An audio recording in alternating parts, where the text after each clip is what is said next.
Yevropa Sharq Turkiston birligi Germaniya parlamentida faoliyat olib bordi. Bosh shtabi Myunxenga joylashgan Yevropa Sharq Turkiston birligining raisi Asqarjon va lager shoidlari Germaniya parlamentida lobishlik faoliyatlar olib bordi. Asqarjon Berlinga yo'lga chiqishdan burun Germaniya taratqullarining ziyoratini qabul qilganda, biz federatsiya parlamentida vakillar bilan suhbat olib boramiz.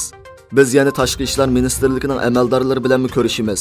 Biz umrning bir qismini bu jazo lagerlarida o'tkazgan Umar Bakali apandi, Qalbinur Sidiq va Gulbahor Hayotvoji xonimlar bilan faoliyat olib boramiz. Biz Yevropa ittifoqidagi kuchlik va oldingi qatordagi davlat bo'lgan Germaniyaning Xitoy davlatining irqiy qirg'inchilik qilganligini e'tirof qilishini umid qilamiz dedi. Xitoy Sharq Turkistonda pash qilish to'g'risini yo'lga qo'ydi.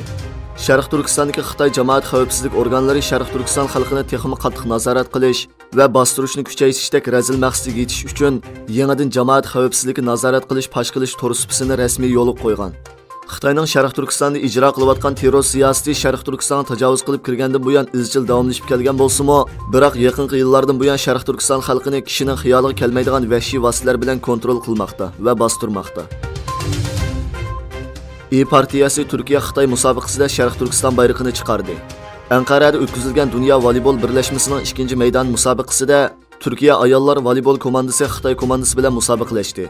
Xabarda aytilishicha, Turkiya partiyasining raisi Meral Akşenermi musobaqani ko'rgil borgan. partiyasi vakillari Sharq Turkistonda Uyg'urlarga misli ko'rilmagan zulmlarni qilayotgan Xitoyga e'tiroz bildirish uchun musobaqada Sharq Turkiston bayrog'ini chiqargan. Egilinishcha, Xitoy taraf bu bayroqni tushirib o'tishni talab qilgan bo'lsa-mu, bayroq tushirilmagan. Germaniya parlamenti armiyaga ajratilgan 100 milliard yevro mablag'ini tasdiqladi.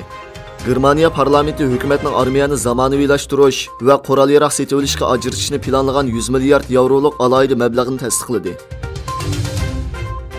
Stoltenberg Erdo'g'an bilan ko'rishganlik to'g'risida bayonot e'lon qildi.